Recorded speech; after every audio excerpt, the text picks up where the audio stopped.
our lupus stories. Welcome. I am Chanel Gabriel, and we are all the way live and talking about lupus, helping you live your best life with lupus. Now, put some purple hearts in the chat as I welcome to the virtual stage my co host, Dr. Michaela Baird, aka the Lupus Doc. Hey. Hey, Chanel, how have things been going since we were last together? Hey, everything has been going great. I'm working on a few things, trying to get used to this changing weather. Fall is here, winter is here. I'm not sure. Mm-hmm. No, it's been crazy. I went to pick up my son from school a week ago, and we were wading through like water of which like up to my knees, so it's up to his chest. He had a blast, but I was just trying to get back to the car to make sure it was not underwater. Oh my God. Oh yeah, that's right. In New York, we had really, really terrible weather that time, and the rain. I know it was flooding in different parts. Oh my gosh. So y'all were really wading in the water, not to channel the Negro spiritual. So. Exactly. We have fun though. No, but I feel like when the weather changes, my joints get achy. Now, as a rheumatologist, am I crazy for feeling this way? You are not. It's actually a question people ask me all the time. And the reality is, your joints, because it's a pressure filled space, it does get impacted by changes in temperature. So you're not crazy. Okay, thank you. I'm not alone in my aches and pains, but I mean, thank you for justifying and validating my experience. So um, I'm excited for tonight because we have a great show. Um, we are actually going to be talking about cutaneous lupus. So the title is Cutaneous Lupus from Skin Irritation to Restoration. Chanel, do you deal with lupus impacting your skin? I mean, I know you do, but tell us more. Well, interestingly enough, I've always kind of been a little photosensitive, but about 2, 3 months ago, and I might have mentioned it on a previous show. I was on vacation and I was just living it up, standing in the sunlight. And, imagine 20 years later, I've been diagnosed for 20 years. And this is the first time I had like a really crazy rash happen from being in the sun for too long. I was in direct sunlight way too long, waiting for a beautiful romantic sunset to happen, and it was beautiful, but I paid for it for weeks later. So yeah, I definitely have to navigate sun sensitivity and what it does to me with my lupus. And that's hard. You want to be out in the sun on a nice day. I imagine you're like, I'll be outside for 5 minutes, and then it's like 20 minutes, but it is so important. And I think that we can always talk about helpful adjustments and things we can do to enjoy being outside, but like we've said in previous episodes, we're trying to think about how we can avoid flares, and not just manage them. And definitely protecting our skin, which is our biggest organ, is a huge priority that we're going to get into today. Absolutely. I mean, I'm trying to stay silky smooth forever if I can. So, our guests today are going to help us explore more about that, about ways to protect our skin and things that they've learned. So, let's bring our guests in. We have our first guest, Shreece Taylor, who was born and raised in Brooklyn, New York, but currently resides in Queens. Hello, Shreece. Welcome. Hi, it's nice to be here. So glad to have you. you. Yes, Shreece was diagnosed with lupus at 17 and decided last year she wanted to speak more about her journey, and she hit the ground running. Homegirl wasted no time and became the co-chair of the Community Outreach Committee for Lupus Research Alliance's Young Leaders Board. So her fun fact is you have a joke that you like to say with your friends that you could beat all of them in a race. Like, yes. Why would you say that? Because I've had 2 hip replacements before the age of 30. So now I'm ready to take the ground running, like literally. You're the bionic woman. Perfectly said. Well, love it. Thank you so much for joining us. All right. So now our next guest we have live from ATL. We have nonprofit technologist and marketing leader, GeJuana Robinson. Welcome. Hey guys, thanks for having me tonight. Thank you. So you are a proud graduate of Grambling State University, member of Delta Sigma Theta Sorority Incorporated. My sister Greek. Oh, and Shreece is the SG Rose. So we got a little Greek Divine Nine in the building. Yes.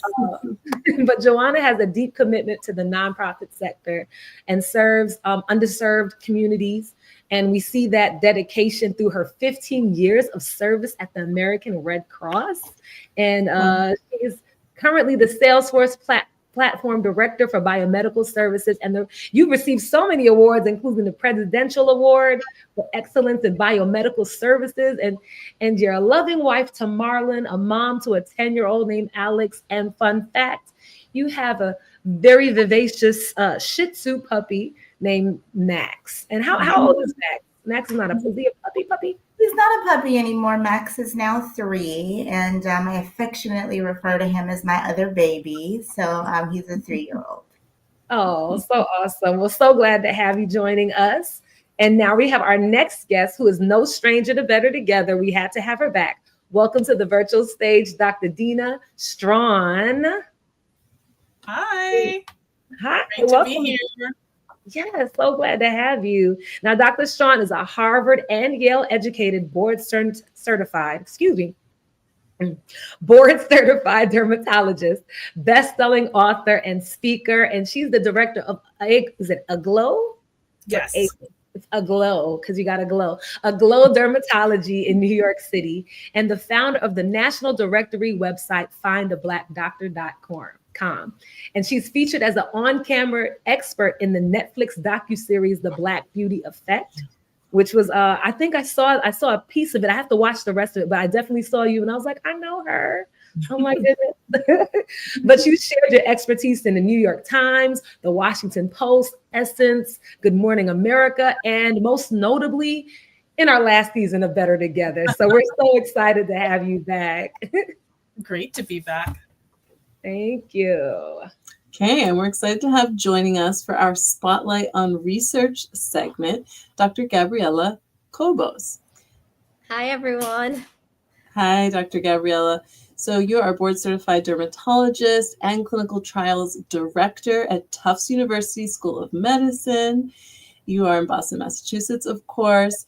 You're the director of the Dermatology Rheumatology program. I appreciate those of you that do both a lot. And an associate professor of dermatology, as well as an outpatient medical director. So you really have all the talent. Many hats, but so happy to be here. And thank you so much for extending the invitation. Of course. Welcome to Better Together. Yes. And I'm so excited for this conversation. So glad. And all of you at home, whether you're watching live or watching a replay, you are in the conversation too. So please use the chat to ask questions. We definitely check the chat and try to respond when we see it there. So chime in with your thoughts and show love throughout the show. We love some purple hearts. We love fire emojis, whatever stands out to you. Let us know. So are you ready, Dr. Michaela? Ready to get started? Yes, let's bring in the guests. All right. So please put some purple hearts in the chat as we welcome to the stage Shreece Taylor. Welcome, Shreece. Thank you for joining us. Hi. So we always ask our guests to share their lupus story, so we'll have you share yours. Most definitely. So I was diagnosed with lupus at the age of 17, and it started off as like a simple rash on my nose, and it happened during the summer months. So I didn't think anything of it. So I thought it was just a regular sunburn. But as the colder months began to come, the rash got worse. So that prompted me to go to my mom, and we both went to the doctor, and I was referred to a dermatologist where they biopsied the skin on my nose.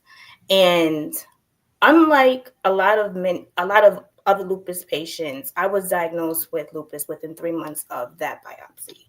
Because, typical lupus patients, you don't get diagnosed until like 5-6 years later. So it only took me 3 months for that. And, of course, I was on different medicines. But so I was diagnosed with discoid lupus. So it was just only affecting my skin. But between the ages of 17 and 20, I was then ignoring symptoms of systemic lupus, which I didn't know I had. So, it progressed really bad, and it ended up affecting my central nervous system. So it ended up like in my brain, and I couldn't walk, talk.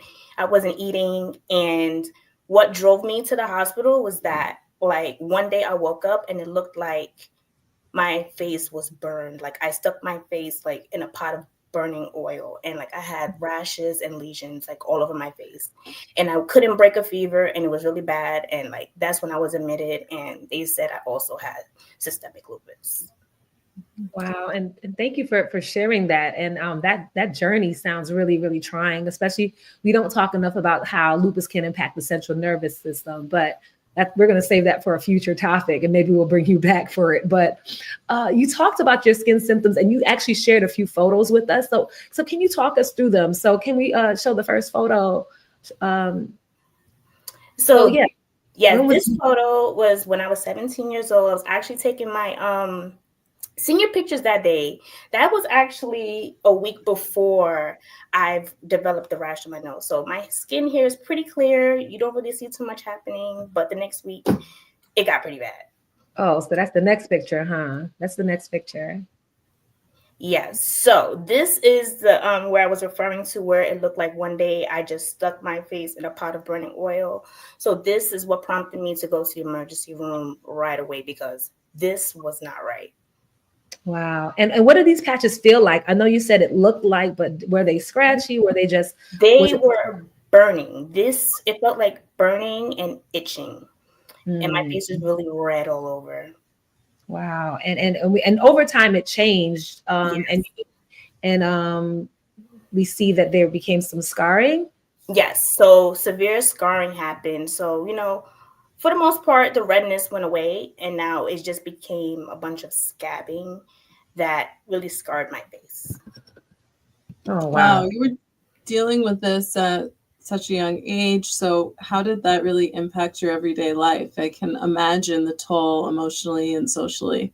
I can tell you this, like, I literally like wore a mask, like physically, like I wore a mask, like for a lot of time. It didn't become until recently, like until 2024, when I turned 30. I was like, I've got to live life. Like, I literally would like hide. I couldn't even get my packages from Amazon, and I'm an Amazon girly. Like, I had to wait until it was dark outside for me to go outside and try to be human, like be myself. So I said that, a lot of people are telling me that I'm not living my life, just hiding all the time. So, I will literally hide behind masks. I will literally hide behind makeup. But now when I do use makeup, it's just for me. It's just for me. It's not just to please anybody else. But when I do use makeup, it's just for me. And I look fabulous without makeup. That's so powerful. And so for you, I mean, you said you just kind of woke up and just felt like you wanted it. Like how, what was it? What was it that kind of made that shift? Was it just you woke up one day, or somebody say something to you? Like how? Because I'm trying to think about those that might be going through this, that might need to hear what you might have heard. Right. It didn't take until my mom told me that you're not living your best life, that, that was like a wake up call. I was like, okay, if my mama telling me that, then I think that I should just go outside and just be myself. And like the first time I walked outside without a mask, without makeup, it felt good. I was like, why didn't I do this the whole time? Sometimes it takes hearing things from the people closest to you. Mm-hmm. Definitely. I know Thank that you for so me. much, Shreece. I'm sorry. Go ahead. I was just gonna say. I know that sometimes it's really hard, especially when you're younger, to really like show up with your full self if it's not perfect and flawless. But it sounds like you've got this space where you're like, this is me and this is perfection for me. So I appreciate hearing that. Yes. Well, thank you, Shreece. How brave you are. We really appreciate you sharing the story. There's so many people navigating similar challenges, so it's good to hear and have that as an example. And we're going to have you rejoin the conversation soon. All right. See you guys. you. Oh, that was great. So our next guest was diagnosed with lupus about 15 years ago. So please put some purple hearts in the chat for GeJuana Robinson. Hello again. Hi. Thank you for joining us, GeJuana. Like we do with all our advocates, share your lupus story. Yeah, absolutely. So, as Chanel said, I was diagnosed about 15 years ago, very shortly after my honeymoon, right? So, here you are, this amazing wedding, you're married, you're happy, you're on a tropical island, living the life, drinking pina coladas. And then all of a sudden, right, you have all of these skin rashes and things are just not feeling well, and you just don't know what's going on, right? I've always had skin issues, but I've chopped it up to like eczema or just, having, sensitive skin, quote unquote. And so coming back from my honeymoon, I knew that something was not right. So I scheduled an appointment to go and see a dermatologist.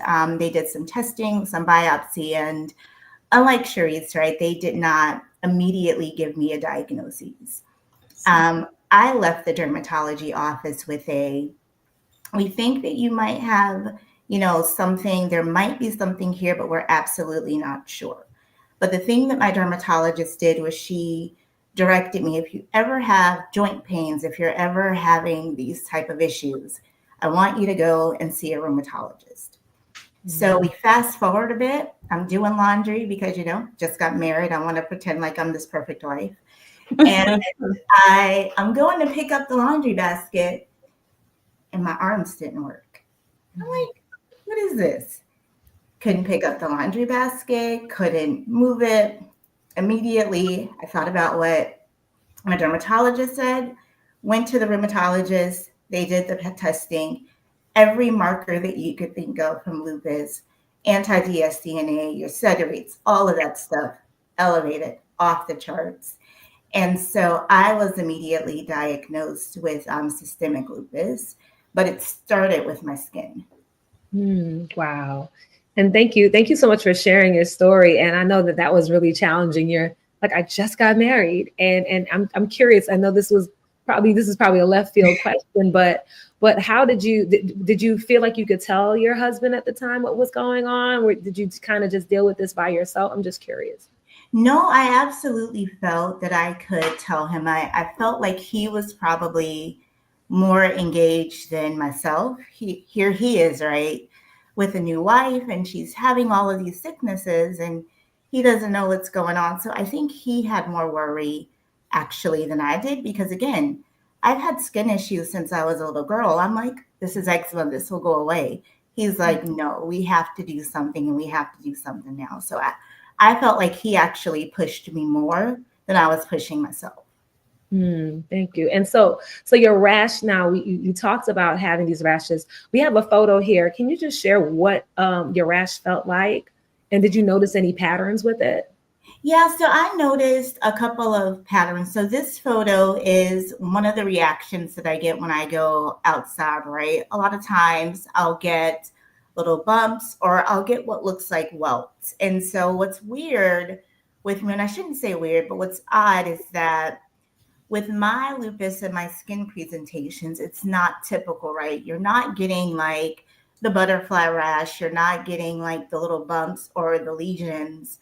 I really start with these welts that bubble up on my skin. And so I often see that if I'm in the sun too long, if I am somewhere where I'm overheated, my skin immediately reacts and I just break out into all of these welts. And so that's what you're seeing there. So, GeJuana, tell us how you managed the skin symptoms you had around that time, and were you using any medications or over-the-counter things?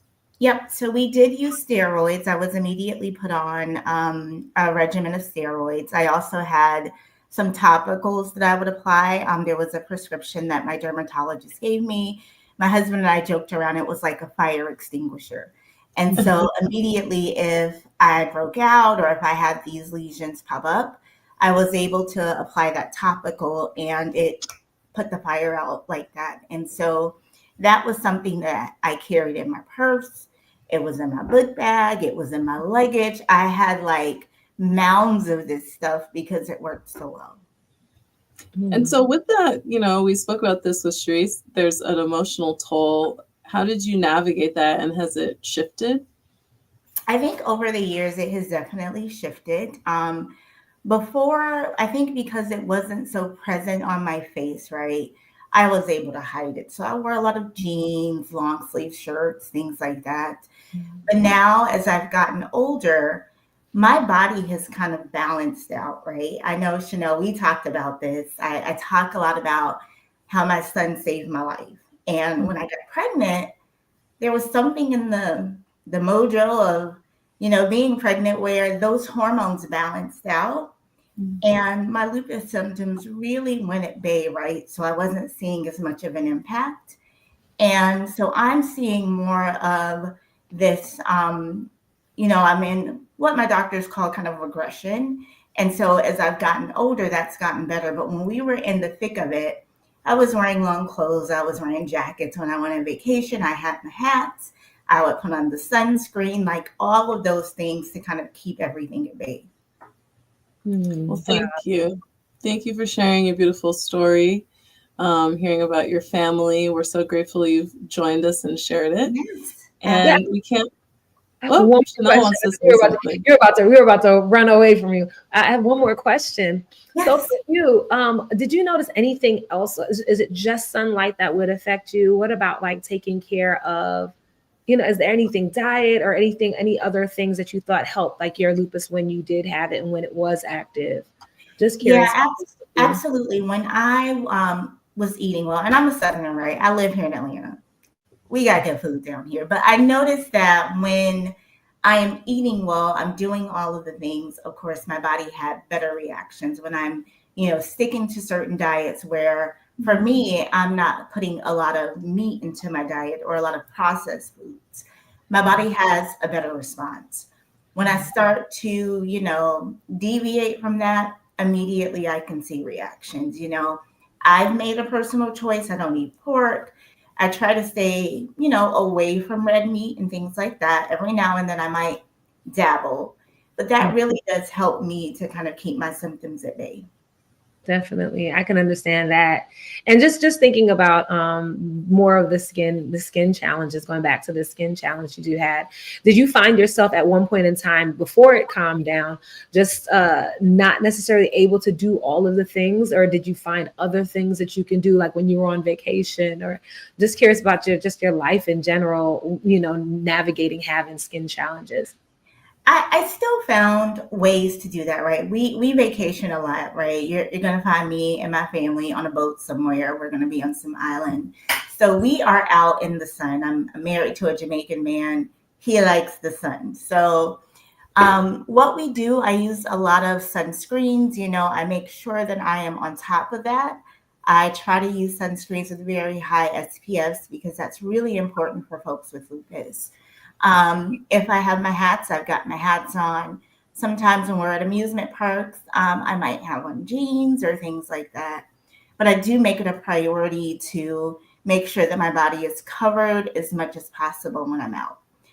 If I'm not able to do that, I've lathered up in all the sunscreen just to ensure that I can enjoy outside. Awesome. Thank you. Yes. So we still live. We still outside. We still having fun. We're still doing all the things, I don't let this shy away. I don't have a family that will allow me to let this shy away, right? It's either let's go, girl, or they're leaving me at home. And so I do make it still a priority to still go out. And I have to find ways to be able to do that. Beautiful. Thank you for sharing. I love seeing the pictures, how you're enjoying the sun, even, trying your best to. Yes. So we're going to bring you back in, but thank you for joining us. Yes, absolutely.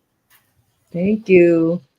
So now, we're talking about skin, so we had to invite, I'm about to call her our resident expert because this is we definitely love having her on this show. And she did such a great job breaking it down last episode. We talked about skin. So please put some purple hearts in the chat as we bring back to the stage Dr. Dina Strachan. Hi. Hi. Oh, so glad. we have had you as a guest before, and there's some terms that get thrown around. And so we really want you to define these for our viewers. And so we're going to start with the first one, which is cutaneous lupus. And maybe you can break down just a little bit how that's different from when we say lupus or SLE. So, it's kind of is what it sounds like. Cutaneous lupus is lupus on the skin. And SLE is lupus that affects many different organ systems, and that can include the skin. But when we say cutaneous lupus, sometimes all people get are rashes, and they don't have any other involvement. They may not even have a positive ANA. So this can be different from skin sensitivities or plain old allergies. There's a big difference. Yeah, so lupus is its own thing, but what's interesting is that people with lupus have other skin problems more commonly. Things like psoriasis, vitiligo, eczema. And it kind of makes sense because a lot of those things are autoimmune conditions, and even things like allergies. In a sense, allergies and autoimmunity are a hyperactive immune system responding to something that's otherwise harmless. Yeah, that's true. No, that's interesting. I guess I never thought about psoriasis. I know that those are autoimmune, but we always think of them as just their own thing. I have lupus, you have eczema or psoriasis, but it's all pretty much the skin attacking it. Is it the skin? Is it cells attacking the skin? What is that? It's a reaction. So they're all autoimmune, but they're not the same. So people can have lupus related skin problems, but people with lupus can also get psoriasis. So some of the lesions of lupus may even look like psoriasis. So that can be confusing, but they're not the same thing. And there are different types of immune reactions. And then it's, the same as eczema. I believe one of our guests was saying she had eczema as a child. That's a different condition that involves some autoimmunity and barrier. And it also is more common in people who have lupus, which is a different condition, but also involves inflammation. That's so interesting. So when I have these symptoms and I have cutaneous lupus, or when do I just hydrocortisone it? When do I just put some cream on it? And when should I consider going for prescriptions? I mean, if it's something that you are familiar with, that you get that will respond to over-the-counter hydrocortisone, which is one of the weakest steroids, and that works, that should be fine if you do that for a couple of weeks. But if it's not working, or if it's very inflamed, or it looks like something that might scar, then you might want to go in. Or if it's something different than what you usually get, you might need a prescription. And just real quick, one follow-up to that. Is there anything that can agitate a flared up rash? Like if I have a flare, is there something I should avoid, or something that maybe can just irritate it, or does it vary by person? I think it varies by person, but certainly, as our guests have said, sun can be a big trigger. And I just think anything that would, make someone have a lupus flare, smoking, I believe even specific things like alfalfa sprouts, there are just certain things that trigger lupus, and then it could just trigger it in your skin. But the big one is sun, as we've heard. Yeah, I mean, it's such a good point. And I think it's also so dependent person to person. In my experience, for everyone, they have a set of things that could trigger their flares. And I think it is important to think that the skin is the most visible manifestation we have of flares. So what are some other ways that you think we can protect our skin? So in addition to sunscreen, which is very important to, use it daily, reapply it if you're out in the sun every 2 hours, or if you sweat it off or go swimming, to reapply it more frequently. Make sure you're using an SPF of at least 30. And if you have lupus, go up higher, go up to 50, go up to 70. And then there's protective clothing that you can wear. And now it's starting to get very stylish. I went to a Fashion Week event that was for a brand that makes UPF, ultraviolet protective clothing. So you want a UPF 50. And it's quite stylish. That's like the supermodel Nikki Taylor there. Love it. She needed she shares this because she's a melanoma ambassador. She needed sun protective clothing and she lives in Florida, but of course she wants style because she's a supermodel. So she wanted to look good while being safe and healthy.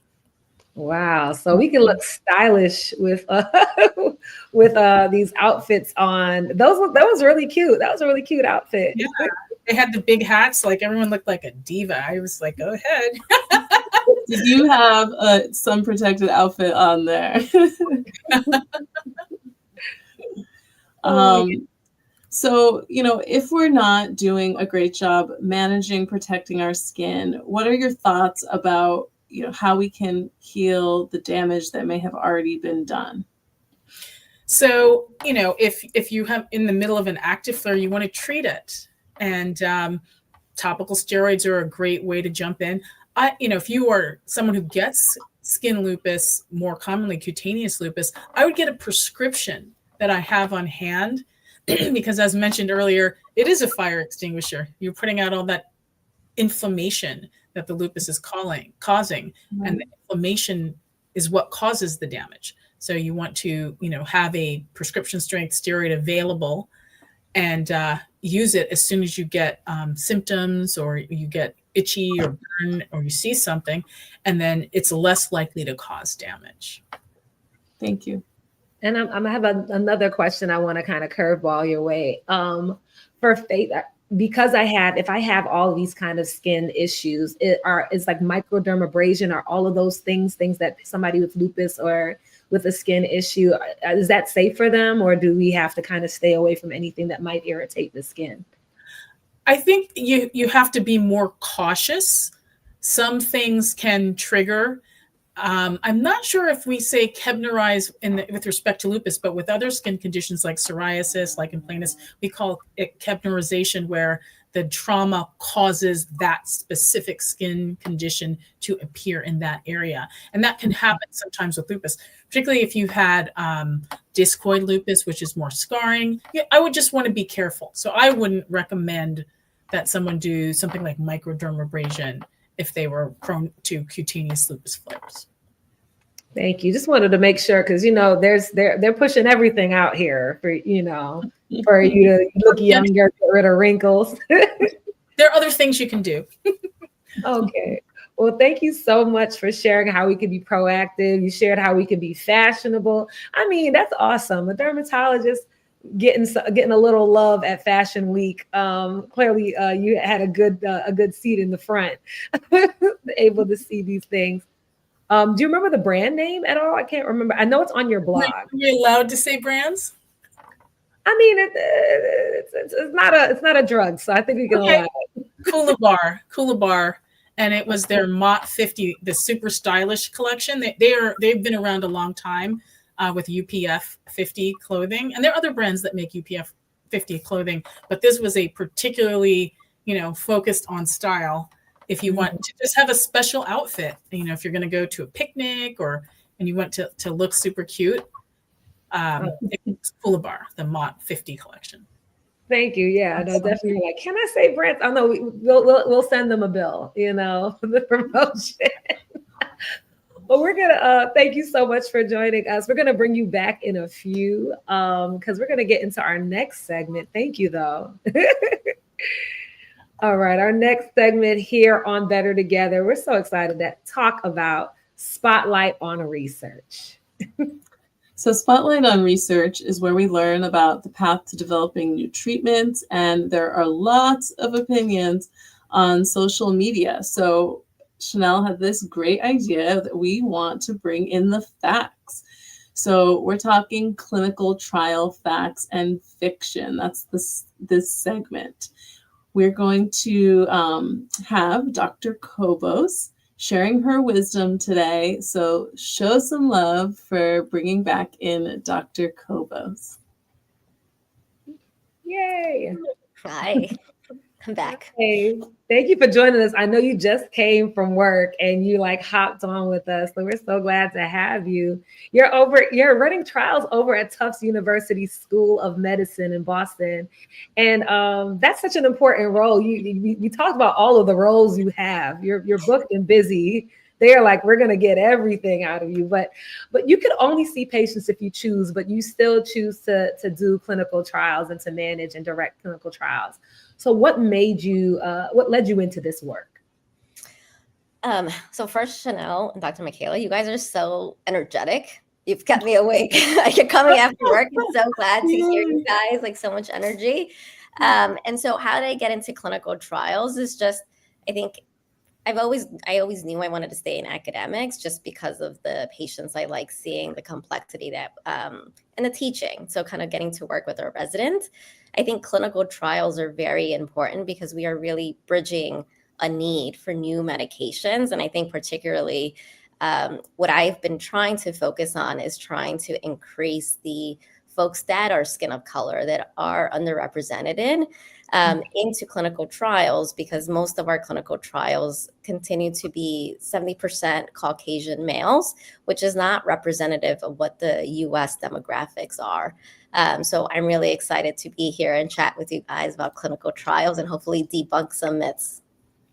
Oh, perfect. No, thank you for the work that you're doing. And that we can't highlight that enough. The idea that lupus primarily affects women, but the trials are primarily being done by white males, and I think that that's a very significant factor. Well, we're going to talk about these facts and fictions. How about that? And so I was at a conference this weekend out in Princeton, and I saw quite a few friends, some of which have been on this show.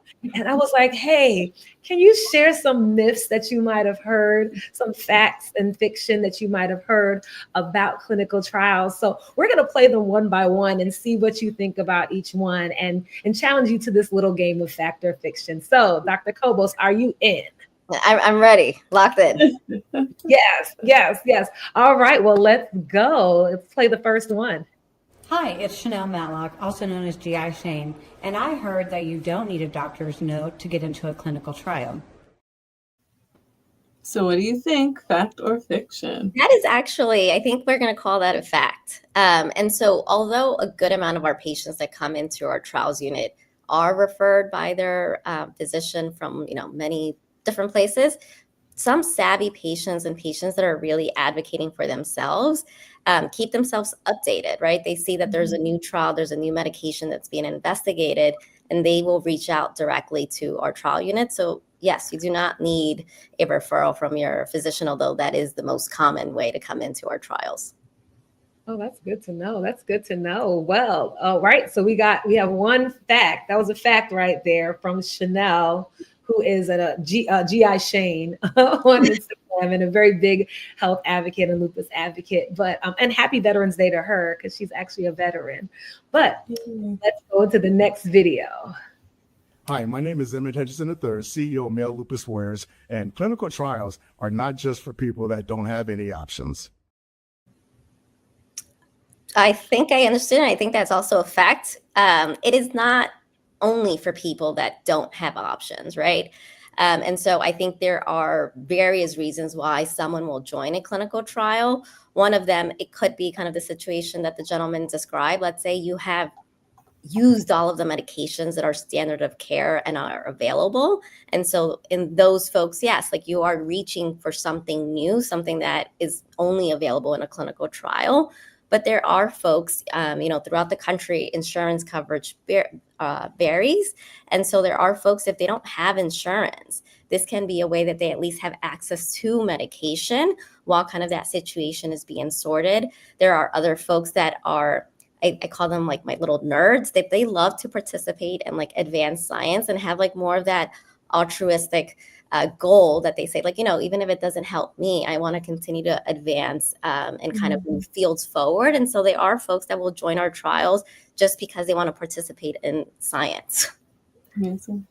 That's so good. Okay, so I love it. I'm a nerd too. I'm like, I love me to go on clinicaltrials.gov and all these different sites and learn and see what's there. And really quickly, this to ask a question.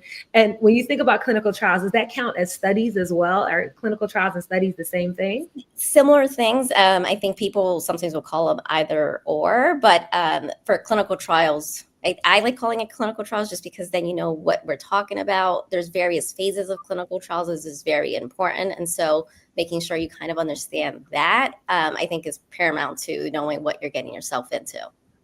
Got it. Got it. Well, thank you so much. All right, next video. Let's roll that tape. Clinical trials take any old body to participate. So what do you think, fact or fiction? That is fiction. You don't take anyone, but I do like her sass. So, Ms. Raquel, I will say clinical trials, there are very strict parameters of what patients need to have in order to qualify for a trial. And so, again, when we talked about the different phases, there's some phases that will kind of just test the safety of medication, and that can be in healthy volunteers. But let's say in our phase 3 kind of trials where we're actually trying to see if this medication has efficacy for the desired condition, let's say lupus, then we would want to make sure in the trial design, there are specific parameters, how much of what type of lupus do they need, what medications that they need to fail. So fairly strict criteria that has to be met in order to be able to be included. Got it. Got it. And for somebody, and Raquel is another, Raquel, Emmett, they're all other folk that do really great work around lupus advocacy. Raquel said, I'm going to make sure I do it the way I want to do it. And she said she's going to put a little attitude in it, but she's very sweet. I love it. But I know that's something that she talked about was really challenging, you know, the idea that there are all these different types of people that might want to get in the trial and they might hear a no. But like you said, it's not just to take anybody that's out off the street and give them this drug. There's actual intention and actual rules around who can be a part of it, which is important to know. Thank you. All right, let's go into the next video. Hi, I'm Dan. And I heard that you have to get all your medications when you are in a trial. Okay, I think I understood the question. You have to get all of your medications? Get off of your medications. Get off your medications. Okay. So that can be a little bit of maybe fact and fiction. It depends on the trial. So it's not, let's say I know we were chatting a little bit about psoriasis and eczema before. So let's say for psoriasis and eczema trials, for the majority of them, we do have kind of, you're not on anything, even including our topical steroids or topical calcineurin inhibitors. For those trials, it's very clean. And so you have a group that's either getting drug or you're getting the group that's having placebo or like fake drug, right? So you can see a difference. But let's think about trials like psoriatic arthritis, oncology trials. It would be unethical to completely take these folks off all of their medications and put them on like a fake drug.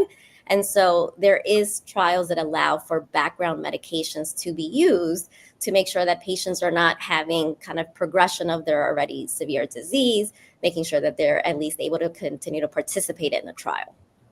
Got it. Got it. Oh, that was great. Okay. So being able to take our drugs, I think that that's also another fear, is that you're just changing everything about your experience in that moment to be a part of a trial, but knowing that you're still there and that are you still following up with your doctor? And so, yes. And so I think that's, I think the biggest takeaway from trials is the importance of the informed consent process, right? In the informed consent, you get it beforehand, you read it, you have time to ask questions. The way we go through it, we go page by page, just making sure, because you should be an informed participant. You want to make sure you understand what the risk could be, what the benefits could be, like anything you would do in your regular clinic, right? And so for these folks, they can continue to still see their regular physicians. We kind of just do their trial work. And so they continue to have visits with other folks, just knowing that, you know, they're in certain trials or certain medications that they wouldn't be able to start or do anything without letting us know first to make sure it's okay. Got it. Got it. Well, thank you so much. That was so much fun. But I want to bring somebody to the stage really quickly who's actually been a part of a clinical trial. Can I bring back Shreece to the stage? I know you had an experience. Hi. So we're just bringing you back, just, you know, a little early. We're going to bring everybody back together. But, you know, you were a part of a clinical trial. I'm just curious, what was your experience like? And actually, you know, why did you choose to be in one? Okay, well, to answer your first question, I had a great experience in a clinical trial. And the reason why I chose to participate is because, being diagnosed at such a young age, you want to know all the answers to everything. So I felt like participating in a clinical trial would try to get an answer as to like why I have this condition, as well as, it's me getting one step closer to a cure for this condition. And, I felt like as a Black woman, it's my duty to try to at least participate in, a clinical trial, because there are a lot of fears out there of participating in clinical trials. And, I just want to try to like debunk those myths, like how we just did just now. Shreece, thank you. Music to my ears. So thank you so much for, even at a young age, kind of being brave and like advocating for yourself to join a trial. Oh man, thank you. Yeah, that was so much fun. I mean, I thank you, thank you, Shreece, for sharing your experience and helping us understand your experience with the clinical trials. And also, thank you, Dr. Cobos, for helping us understand the important work that you're doing out there in Boston, in chilly Boston. And a special shout out to all of our advocates who submitted those videos. That's Dan, who's on the Lupus Accelerating Breakthroughs Consortium, the Lupus Voices Council. And then we have Raquel, Emmett, and Chanel, who all wanted to contribute to this show. So just saying a special thank you to them. This is great. All y'all are doing amazing things. It was great. It was good to see familiar faces. And Dr. Cobos, you have so much experience with treating lupus patients. So we're going to actually have you stay with us, and you as well, Shreece, because we are going to invite everyone back in for some closing thoughts. Yay. Bring everybody back together. All right, welcome back to the stage. Now, we have one final question. Dr. Micaela, would you like to ask the question to our guest? Sure. So basically, we're asking everyone to share what their advice would be for someone who is navigating lupus, but okay, we're talking about the skin. What's your advice for someone navigating the difficulties of dealing with how lupus impacts their skin? GeJuana, would you like to start? Yeah, absolutely. So I probably have two pieces of advice. First, of course, listen to your doctors. I refer to my rheumatologist as my quarterback. He kind of helps to navigate me towards where I need to go. What do I need to check in on? Is this something that I need to be concerned about, etc.?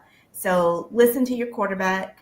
Make sure that you are staying very well connected with your physicians and their advice. But, at a deeper level, especially as it pertains to lupus of the skin, I would say make sure you are very comfortable with that person in the mirror. Lupus of the skin is it's an uncomfortable, condition to have because it takes such an impact on how you look. And so I would say, make sure as you're looking at that person in the mirror, you are advocating for that person, loving on that person, and doing all the things that's going to help that person just be their best self. So that would be my advice. Yes. Like the young people do,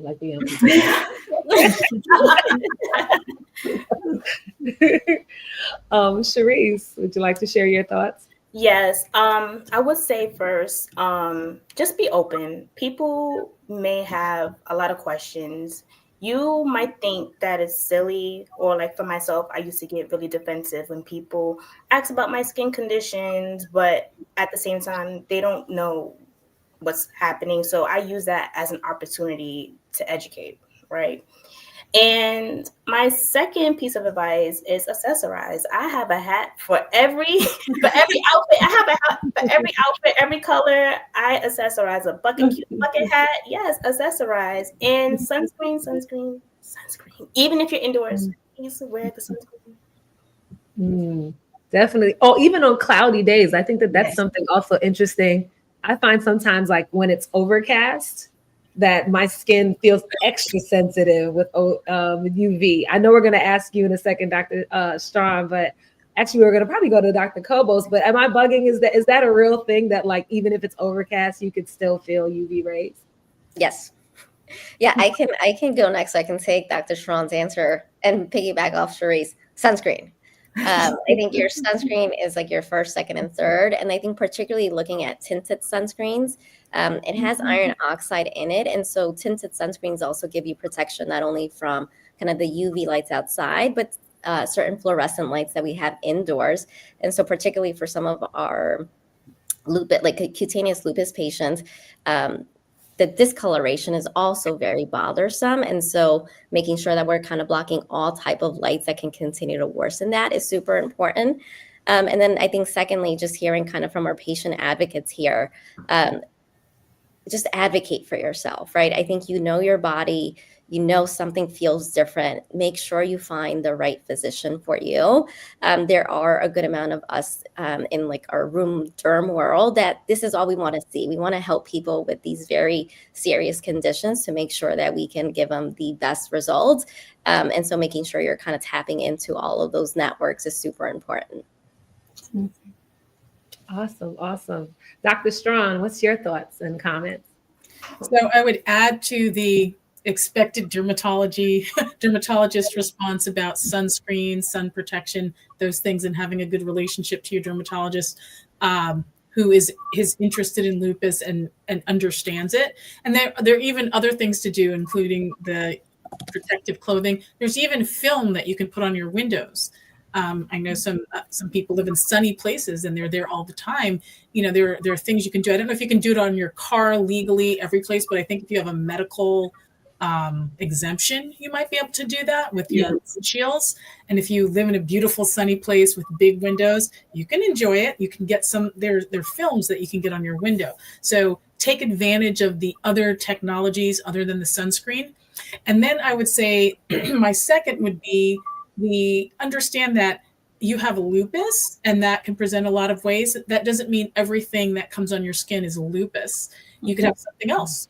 You know, it's like sometimes when people have diabetes, they think everything is diabetes, or when people are on certain medication, there was a medication that was like very controversial. People think every side effect they get is from that medication.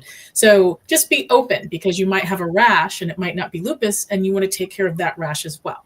You can have other things as well. So that would be my second one. No, definitely. And I'm going to throw it to us. We don't usually we usually let just you all the answer, but I'm going to throw it. Dr. Michaela, what's your thoughts?